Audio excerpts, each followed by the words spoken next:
Welcome to the only wrestling podcast that covers the WWE developmental system from its inception to modern day. From OVW to MCW to HWA, Deep South, FCW, and much more.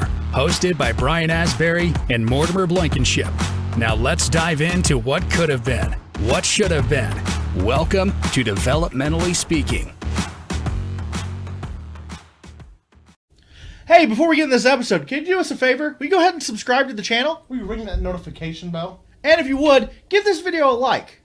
Well, enough of that mumbo jumbo. Let's get to the episode. Let's talk developmentally speaking, glow up, and connecting through wrestling. Hey everybody, I'm Morty. And I'm Brian. And on today's episode of Developmentally Speaking Revisited, we have the machine himself, Doug Basham. Doug, how you doing? Doing great, guys. Thank you for finally letting me come on your show. I have asked many, many times. I have sent so many emails. I have done everything but come to your house and begged you to be on your show. And finally, after I give you guys that big payment you guys asked me for, you finally let me on your show. Thank you. That was a pretty thick envelope he handed us, but yeah. I'm going to ask you the question we ask everybody.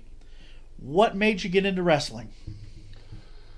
What made me get into wrestling? When I was 3 years old, I saw these, wrestling was on TV, and I saw these men running around in their underwear, just like me when I was 3, but I think I was wearing Pampers.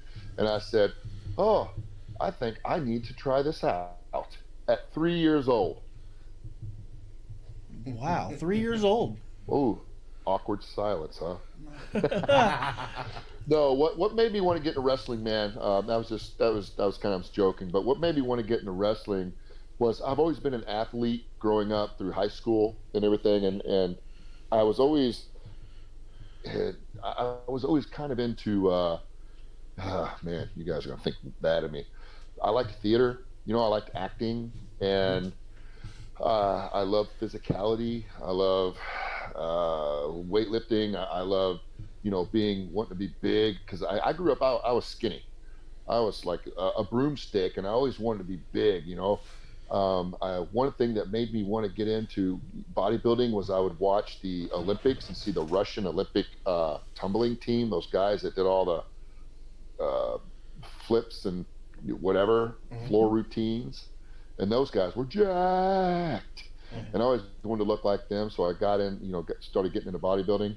The only thing I ever did was my arms, because they had big arms. I didn't know you had to do everything else.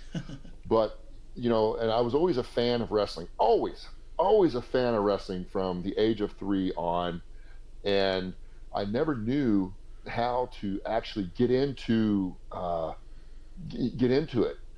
And us living here in this area, we got Channel 3 Wrestling, which is what I called it, or Memphis Wrestling, USWA, or I think it was at one time it was called Championship Wrestling Association with Lance Russell and Dave Brown. I don't know if you guys remember that, or if I'm really dating myself. I've watched plenty of YouTube of it. I know exactly what you're talking about. Yeah. So yeah, if I was 16, you guys weren't even thought of yet. Okay. But anyway, there was this commercial. Whenever USWA would come on, they would shoot this commercial. They would be promoting their own wrestling school, and it was based out of Nashville, Tennessee. And I was always like, man, I would love to learn how to wrestle. I'm a huge fan. I want to do this. This would be great. But, I didn't have a car. There was no wrestling schools here in the Louisville area that I knew of. Right. And the only one I knew of was the Jarrett's wrestling school. And it was in Nashville. So I was like, man, I guess this will never happen. But, us, and you guys too, being a fan, I always watched it. And then eventually the opportunity came about to where my aunt started dating Nightmare Danny Davis. You guys know that guy, right? Nightmare Danny Davis, the creator of OVW, Ohio Valley Championship Wrestling is what he called it. And then he opened a wrestling school in Louisville, and I jumped on that opportunity and went down to the wrestling school, and the rest is history. It's awesome. I met Danny because when he moved up here with Julie, he did security At the hospital. and then I met him, and then I actually messaged Julie, and we set something up right before it got sold to Al. I went down there and asked if I could help handle their social media and stuff. And I just because I grew up with OVW and I loved it so much. And I remember sitting in his office, and he's the nicest guy in the world. And he's like, "This is fine. We'll get you the passwords, but if you screw me," and I said, Was "Yes, that sir. Danny Yes, or sir." Al? Hold on, wait a minute. He was very That nice. sounds very like cordial. something either one of those guys would say. Yeah. And then he was like, "Okay, let's do it." And I was like, "Yes, sir." Damn, that's funny. So you mentioned that you liked drama and acting. I'm the same type of person. I believe that's why I do. I'm a professional wrestling manager. I'm basically mostly out of Emerge Wrestling in Columbus, Indiana, and Supreme Wrestling in Madison. But I feel like because I did so much drama in high school and plays and stuff like that, and even a little bit of improv, that prepared me for what I becoming Morty in a way. Now, in high school, were you creating drama or were you in drama class? But both. Yeah, the answer is yes. The answer is yes. But did you play were you in any actual plays or musicals or anything like that? Actually, I was. Yeah. In high school, every year the senior class would go on a senior trip, and we'd go to DC and they would just New York, and we had to raise money for all of us to. It would go into like an account and distribute out to a lot of people who were actually going to go on this senior trip, is what we called it. And there was a play. They did a play every year, and I jumped on that. And they were going to do this originally. They were going to do this play where it was just a lot of talking and acting and stuff like that. And I went to the Miss Dean Guernsey. She was the one who was in charge and directing the play for us. And I said, you know what would be awesome? It would be awesome if we did a musical. I can't carry a tune in a bucket, first of all. Boom. But she ended up finding, getting another script. And because of me, all my classmates hated me because they had to sing. And oh yeah. And then I got to be the star of the play. It was called a Country Christmas Carol. Oh, and nice. it was the story of Scrooge in a singing Country Christmas Carol, and I got to play the part of Scrooge, so it was awesome. And I had a really singing cool. part. I had a singing part in it. It was horrible, but hey, I had fun and I got to act. And one of my teachers came to me and she said she watched the play, and she goes, you know what, Doug, I think that you have something here. You may want to maybe pursue this further when you finish, get out of high school. It's something you might want to be a part of, get in a drama class when you go to college and stuff like that. And I was like, oh, really? And then she said I reminded her of, is it Jimmy Stewart? The from what she said. I It's a reminded Wonderful her. Life. Is that what it is? Yeah. I said, I reminded you, hey, what's going on? Yeah, he's she like said, that. I reminded him. Yeah, And that's I was awesome. like, oh, wow, really? Yeah. And I was like, is it because I'm skinny? So- No, but anyway, she said that, and it really motivated me to pursue and get into like drama and look into doing more plays and stuff. So, but I never did. I never followed up with that. Right. Well, I guess I kind of did because I got into wrestling. Yep, you kind of did. And yeah, with the role of Scrooge, even if you can't sing very well, I feel like that fits the character. I don't think Scrooge should be able to sing very well since he No, it was bad. It was bad. Yeah, well, but apparently it fit the gimmick, right? So It did, and it was and I had so much fun, and the play was great. Raised a lot of money, and we went on to go to New York and DC and see all the sites and stuff like that. And what a way to end my high school career, or my high school days. Yeah. go ahead. So you said the rest was history when we went to OVW. Can we tell us a little bit about the early days of OVW? Early days of well, I was there from the very beginning. You know what I mean? You were the first student, I- right? yeah, the very first OVW's first student. Now that's a little bit different than being Nightmare Danny Davis's School of Professional Wrestling student, because he opened a school, and when I came to the school, he already had some students there, right? And whenever he created OVW, a lot of those students were gone, and I was like the only one there.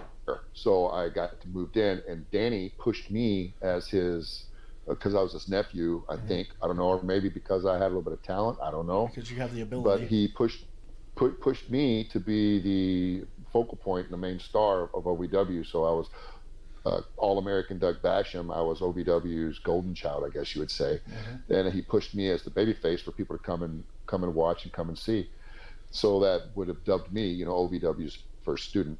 And then, one of the OVW originals, which you guys know that for, which came on a little bit later on down the road as I grew and got bigger and got better with my wrestling and everything that goes along with that. But what was the question? This happened Just a lot. the early days of OVW. Early days. Oh, the early days. Oh man. Well, the earliest. I don't know if you guys know this or was even old enough. Probably not, because I was 22. When I was 22, were you guys even born yet? It depends what year that would be. I I could tell. 90 I could tell. 3, 92, Yeah, I would have been 93? 5. Yeah. I was born in 95. 88. Yeah. 80. Okay, good. It would've been Because 7. the very first wrestling venue that Danny opened was on Watt Street in Jeffersonville, Indiana. You knew And I mean, it was let me back it up. Danny's wrestling school was a broom closet. It was just big enough to put a ring in, and you could touch the walls, and it was so small, and the ring was so hard. It was an old boxing ring, and I mean, it didn't give at all, but it was a perfect ring to train people in, because a lot of people come in going, "Oh, we wrestling, and it's not real." You know what? Well, everything you have to go through is real, and it really weeded out all the people that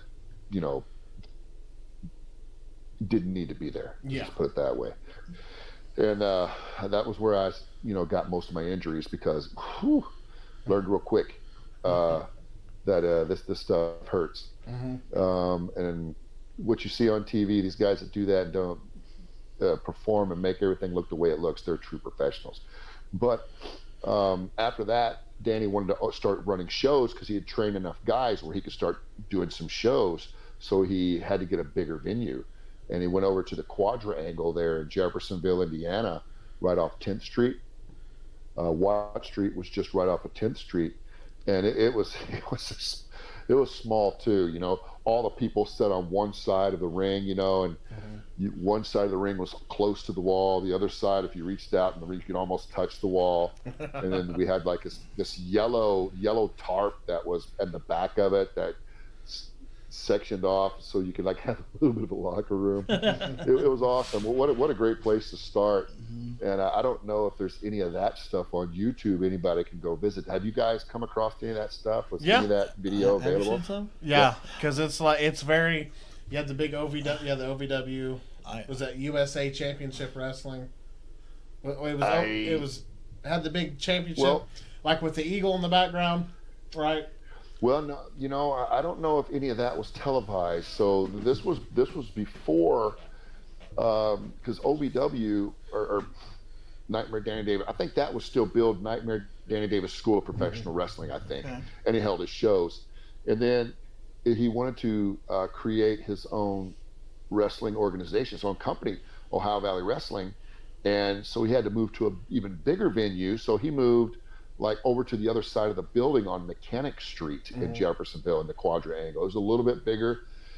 We dubbed it and called it the hot box, because it was no air conditioning. It was hot in there.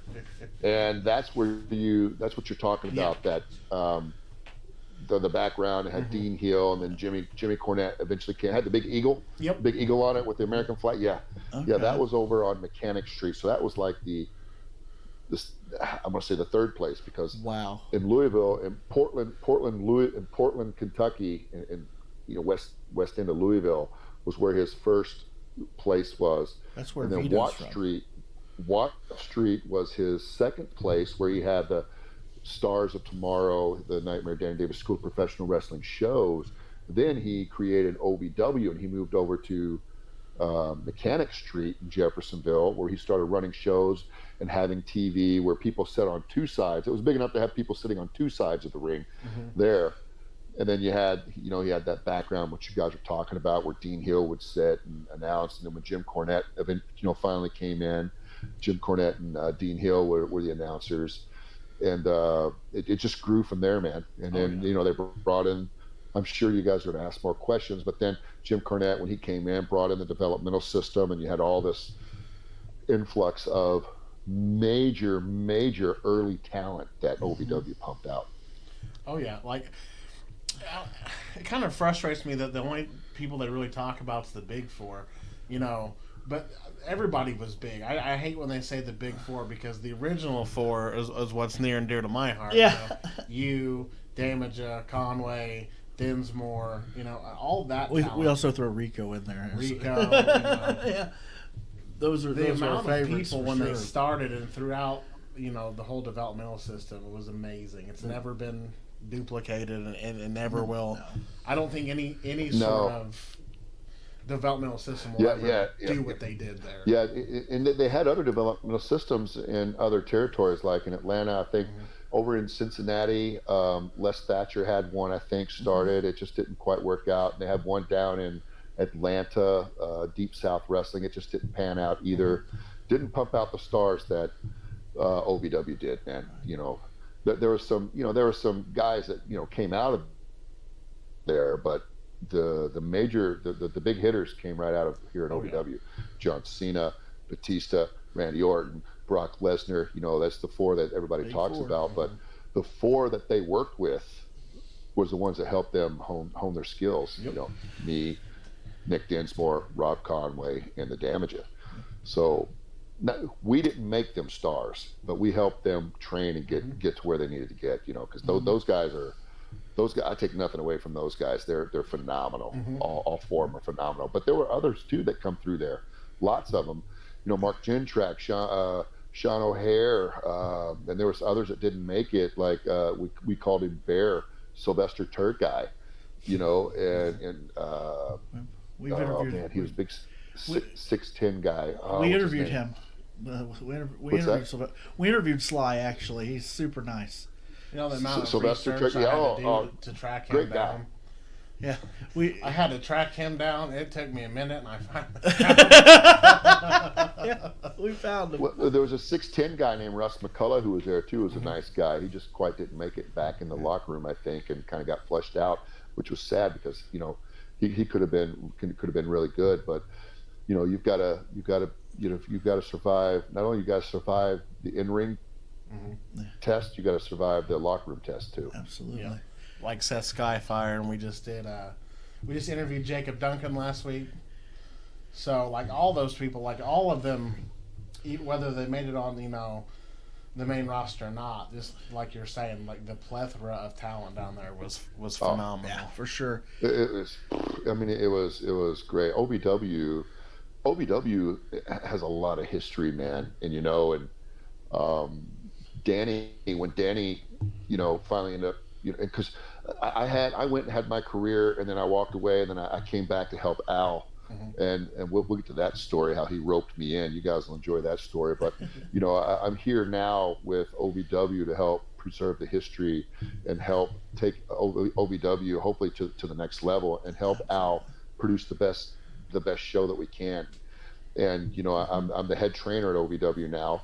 Al, he asked me if I would do that, and I did. So I've been with him for about 2 years, and I'm loving every minute of it, being back in OVW, man. It's home. It's home. It's where I started, and I'm just I'm enjoying every minute of it. And seeing these kids, well, I call them kids because they're younger than me. They're grown men, you know what I mean? But seeing these grown men and women get better and prosper and thirst for critique after their matches, come and help me, what'd you think, whatever. And then man, they're on the edge, listening to every word that I'm talking to and helping them with. And not only are they just listening, they're applying the help that I've been giving them, and that says a lot about their character. Sitting under a tree of knowledge. Yes. Yeah, for sure. So with that being said, you talked about how the Big Four had the original four to work with, but all of you had the tree of knowledge to sit under, such as Danny Davis and Rip Rogers and Cornette and all of them. So, being that we're from Seymour, I always have to ask this question: do you have any good Rip stories? Any good Rip Rogers stories that you feel safe to tell on here? Oh yeah. I'll tell this story, and I love Rip to death, man. He's I owe him a lot. I owe Rip a lot of my psychology.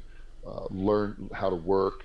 I learned so much from him. Now I learned a lot from Danny too. I learned a lot of the basics and how and the beginnings of wrestling from Danny, my Uncle Danny, and he took me under his wing, and he protected me and helped me and did not let me get out there until I was ready, which I owe him a lot for that. Absolutely. And then Jim Cornette, when he came in too, I owe Jim Cornette a lot. Of much respect for Jim Cornette. Everybody has their opinion about him and whatever.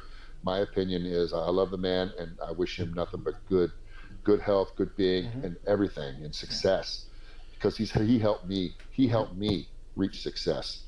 But another guy that got in the ring with me and worked with me and yelled at me and cussed at me and stretched me and helped me understand was Rip. And I owe that guy so much of up here in wrestling, and so much of my success was from what Danny, Rip, and Jim Cornette taught me. But a lot of the storytelling and the psychology and the why I'm doing what I'm doing, I owe to Rip, man. That guy is a wealth of wrestling. Now, he knows wrestling, and he teaches it well. Now he has his own style. Maybe not everybody can handle his style, but you have to. A good student will listen to what is being said and what is being taught, and not how it's being said. And that's the thing. If you could do that with Rip, you're going to learn a ton from that man. And even today, he's still a wealth of knowledge. Oh yes. We interviewed Chris Cage not too long ago, and he said that Rip used to do these drills where they take like an hour. You keep working each other, and they thought they were learning stuff. It turns out Rip was just going to go pick up his thumb and so he had everybody grapple on everybody the whole time, and then he'd leave and go pick up his kid and come back the time they were done. I remember Rip got in the ring. He goes, "Doug, get in the ring." And we was just doing a little wrestling and stuff like that, and he shot me in, did a sunset flip, and I sunset flip him, right? And he rolls over, he grabs my legs and puts me in, and grabs my head and his legs around my head, and he farts right in he starts and he farts. I mean, every time he bounced, he farted. I'm like, I'm trying to let go and push him up, but he's got me. I can't go anywhere. And then he rolls up and starts laughing, and I'm like, oh. Touche, you got me. Yeah. You got me. And boy, did I learn something there. Oh man. So that's something. Me being a trainer at OVW, that's something that I pass along to my students as well. Nice. Yeah. I was always a fan of the Revolution in OVW. Oh man. Best days. I think those are some of the best days, some of the best work of my whole wrestling career. The amount of talent in the Revolution too, it was just I loved every second of it. You guys were the baddest of bad guys. I loved every What was it like? You love to hate us. Oh yeah. What was it? Love to hate us. We'll talk about you and Danny. You guys just had really good chemistry. And then any good talking about the Damager. Any good stories? Oh man, yeah, man. And when I first met him, he was young, and he was just really athletic and didn't talk a lot, was kind of quiet. And I always thought he was a little, not weird, but just like, oh man, this guy's awful quiet. He doesn't talk much. And maybe that's just him or whatever, because all wrestlers are a little quirky and weird in their own way, right? But then you get to know him more, and then he starts to open up more, and you get to loving the guy and liking the guy. And then he just kind of started growing, body wise and wrestling wise, in what we did. And then finally, when we got together in the Revolution, and then we became tag partners because we were groomed by the same guys, Danny, Jimmy, and Rip mainly. Me and Danny, we had the same, we believed the same psychology, we believed the same way to do things, and we gelled so well as a tag team. We got to the point, man, where we would just look and nod and didn't have to say anything, just give that look and wink, and we knew exactly what was going to happen, what we needed to do. And I think that working together so much, against each other, along as with each other, helped our career, not only in OVW, but I mean immensely helped our career in the WWE. So and when you're up there on the road in WWE, you spend more time with your partner than you do your own family. So it's like me and Danny were road wives. He was my road wife, I was his road wife. And you talk about everything that, hey, how's your week? And he's my therapist, he's my buddy, he's my wife, he's my he's my everything, when we're with each other, because you're with that guy or that person, your partner, Right. more than you are. And we got along so well. And we never fought ever. I can't think of one time where we ever had any type of a disagreement and ever argued. I can't think of any. We got along really well. So I love that guy. He's a great guy. Oh yeah. That's great. I was so. I mean, it was a no-brainer when WWE, you guys got called up together. I always enjoyed the Bashams, and on the main roster. Wish we could have seen more. Just because we knew who you were. The badasses that you were. It was one of those, like, I remember not caring about anything on WWE except for the Bashams walked out. Like, that's just how it was for me at the time. I was just like, because I was still an OVW guy. I mean, I watched WWE, but there wasn't a bunch. But then the Bashams would come out and be like, that guy right there, he's from my hometown. That guy right there, I used to watch him whoop wholesale ass. So like that's just how it was, and I loved it. It was we were just two boys from I was just a country boy from a one stoplight town, Dano.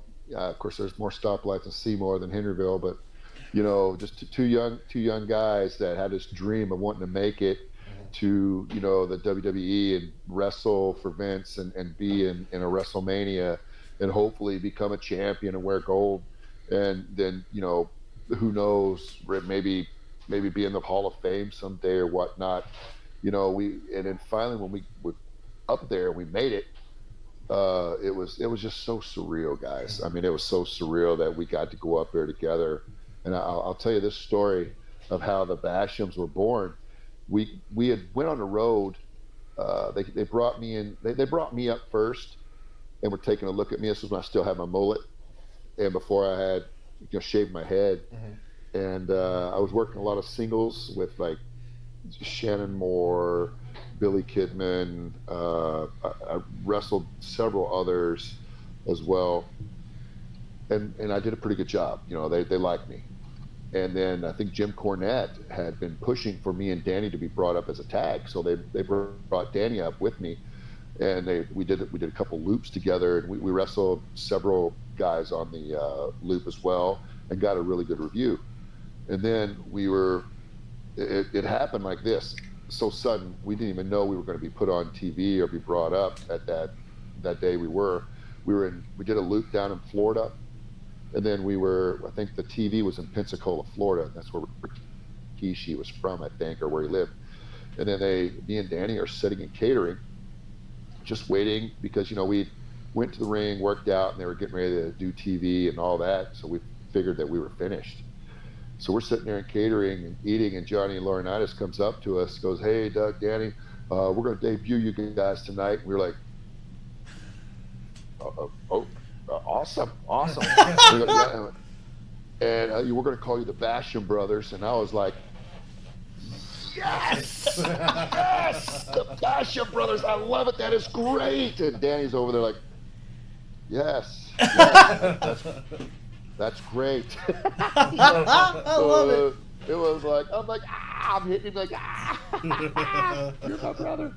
And it was we went out, and then we went out there and we killed it, and did what we were supposed to do, got the stink face, and came back, high-fived each other, and the Bashams were born. Man, that's so cool. That's awesome. I completely understand, Jimmy being frustrated with all the he built his characters, he built his wrestlers, and then sometimes they just completely went left. I get it, because you guys down there and everyone else, I don't think the world still doesn't understand the magic that you guys did down there, and everything that you accomplished. I remember Davis Arena always being packed full, loud. It was never quiet. It was packed to the rafters. Oh yeah. Yeah, for sure. Always. And every week, man, we turn people away every week. We turn people away every week. You got to get there early. And everybody wanted to come in there, and everybody wanted to watch. And that was a good feeling, being able to perform in front of a sold out house every week. Yeah. Sold out. I don't know if they were charging tickets or paying people to come in to watch. Maybe Bowen was charging. They were paying people to come in. Yeah. Probably. Yeah. So I think before you go on, the one thing that's always burned in my brain is "Hello, Kentuckiana," like that opening that Jim Cornette did on every episode.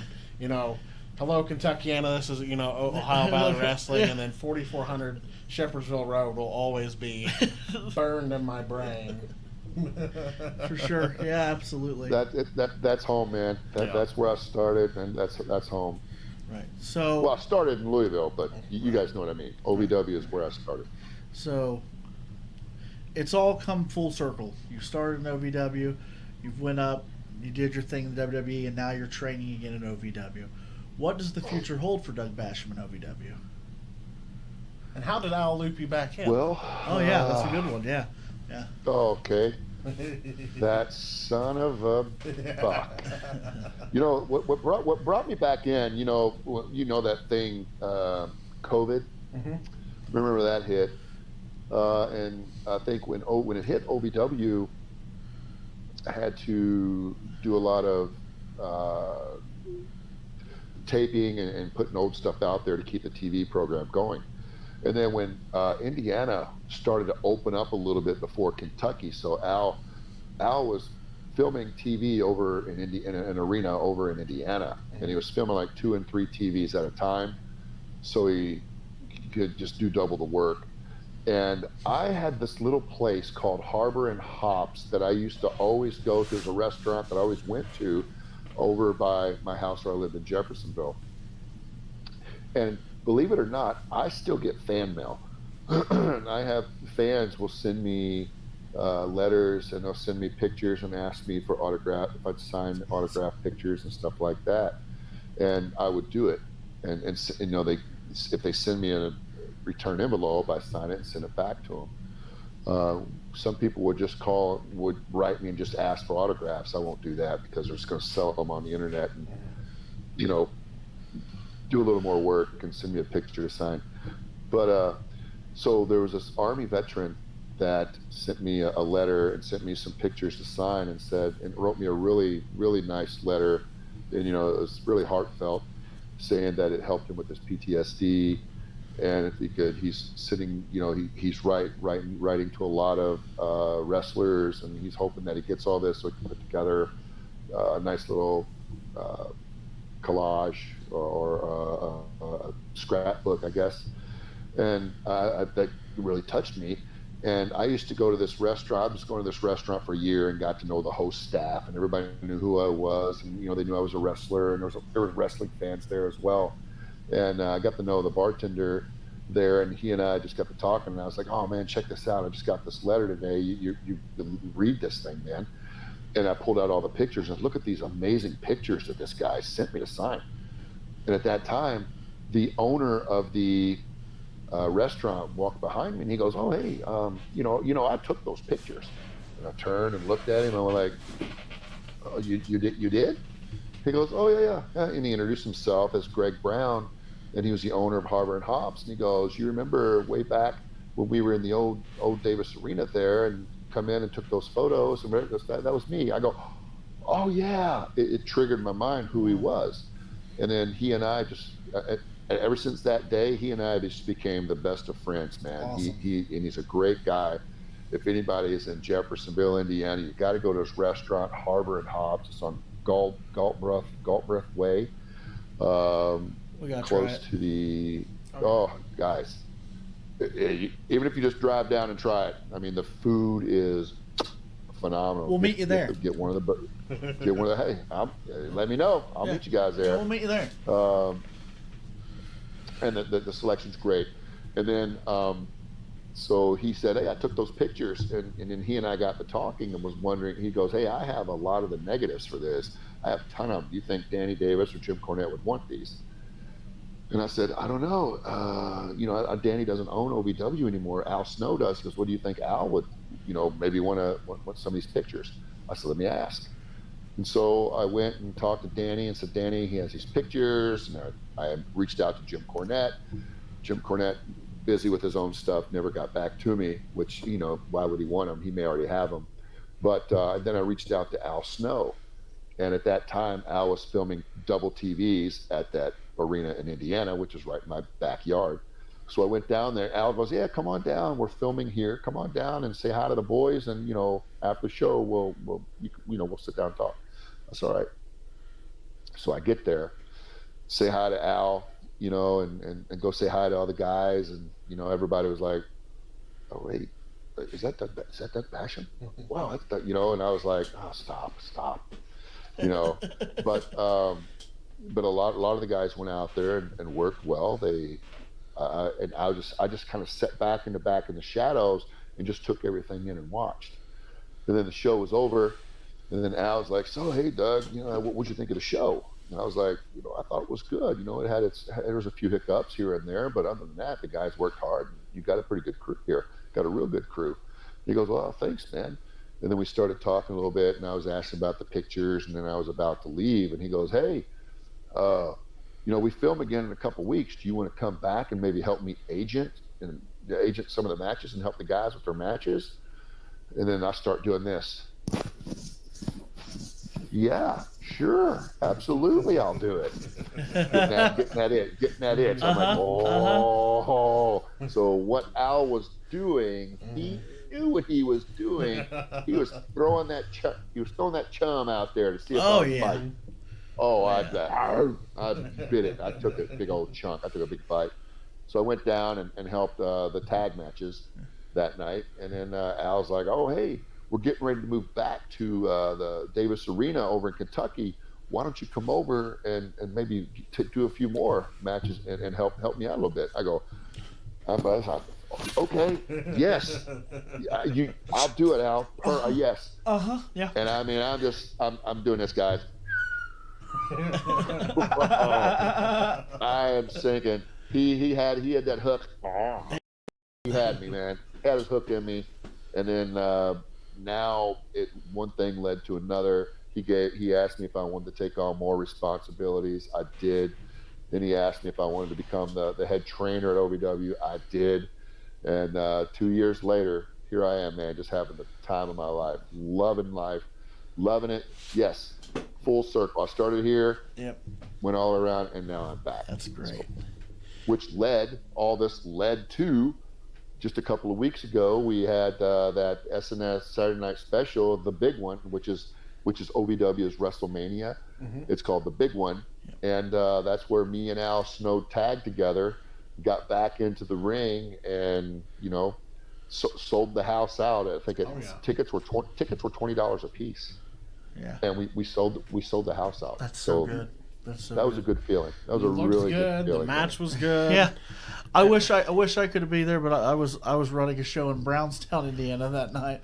But It was the machine all over again. Oh, Like I I was a yeah. kid all over again. oh, so good. It was really good. And man, it was like riding a bike. I felt so at home, guys. You have no idea. One of my friends asked me, he goes, "So before you went out, were you nervous?" I said, "Well, yeah, of course I was." I said, I always have butterflies, and I'm always a little nervous before I even the WWE and always.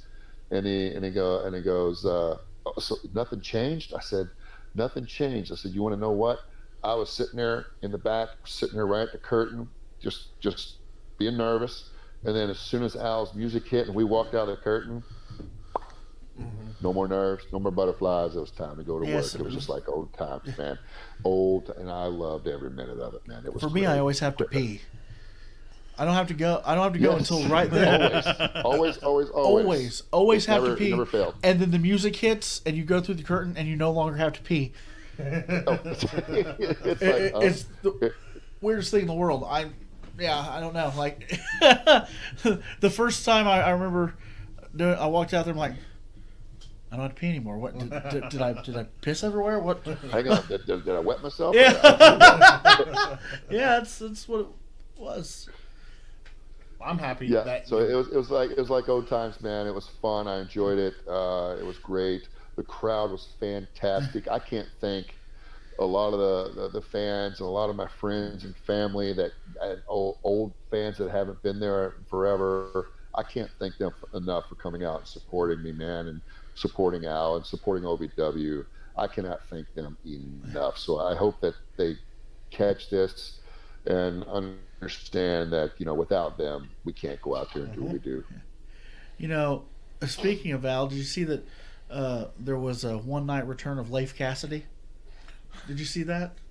Yes, I did see that. And I'm like, where was that guy? Where was that guy on the SNS? Yeah. I called him up. I said, Al, next time, can I get Leif Cassidy's phone number? I'm like, that's so cool. I'm like, that's the exact same singlet. Like, he's had it that long, and he was like, yeah, it was so cool. I was like, that's amazing. That was so cool. Yeah, he was in the ring with one of our top prospects in OVW, Cal Hero, 20-year-old kid. This kid, We met him. I mean, you guys keep your eye on this guy. This kid's going to be good. He's got it up here. Now he's just working on all of this. Yep. His wrestling, his work it's good. The kids in wrestling, there's this thing called it, and you either have it or you don't. He has it, and the kid's going to be good, man. So that's the name and a guy to keep your eye on. Yeah, we met him at last year's Squared Circle Expo. Yes, Yeah. kid, great personality, great attitude. He gets it, he understands it, he does everything the correct way. He's one of my prize students. He comes to class, he works hard. I have several prize students. I said he's one of them, and he's putting in 100% effort, man. And just big things are going to happen for this kid. Oh yeah. OVW's to me and a lot of people has always been the bar. That's where you go if you're serious and you want this. You always go to OVW. OVW has stood the test of time.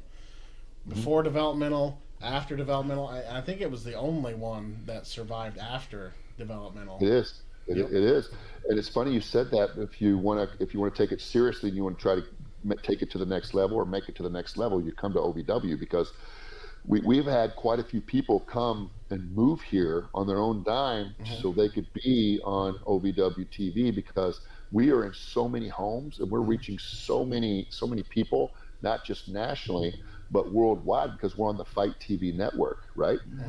Every Thursday night we film live TV, and it's on at 7. It starts at 7:00 Eastern to 9:00 Eastern, 2-hour show live. And these kids, kids. I call them kids that are not.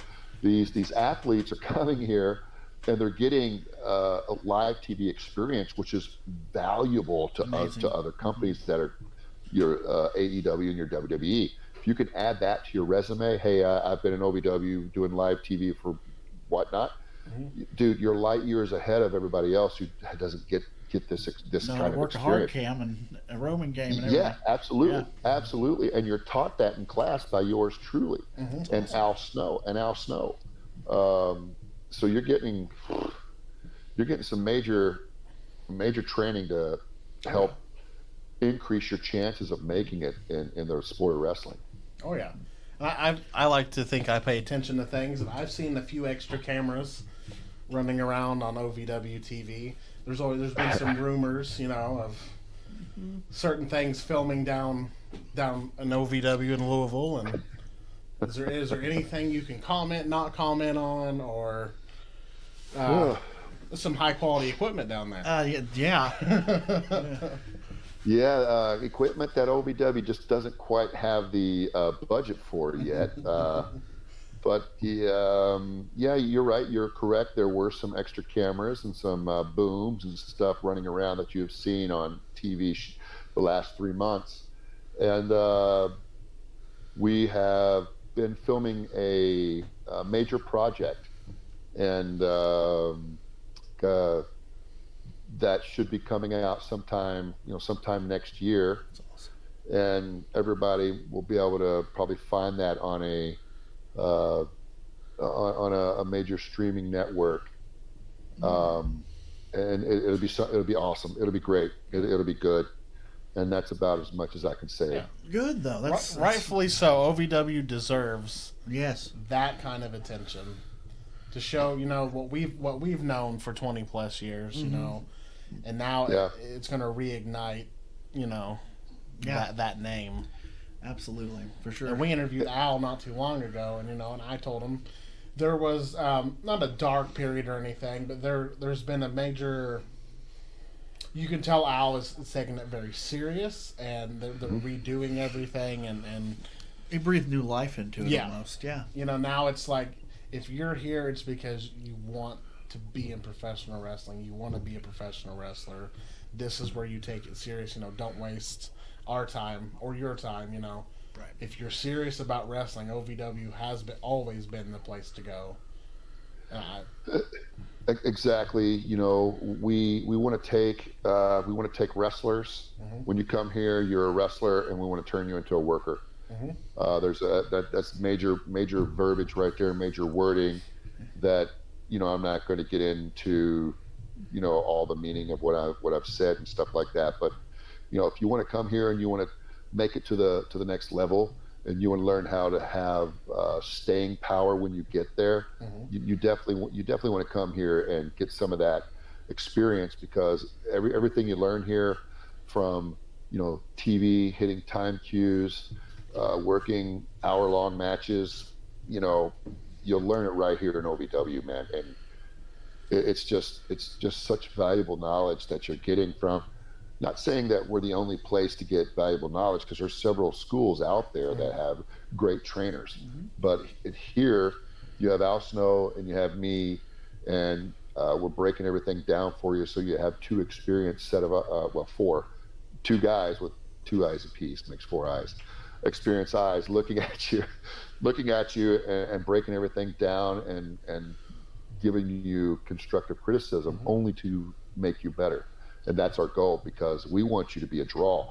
We want everybody here in OVW to be a draw, because if you're a draw, it means you're selling out our house.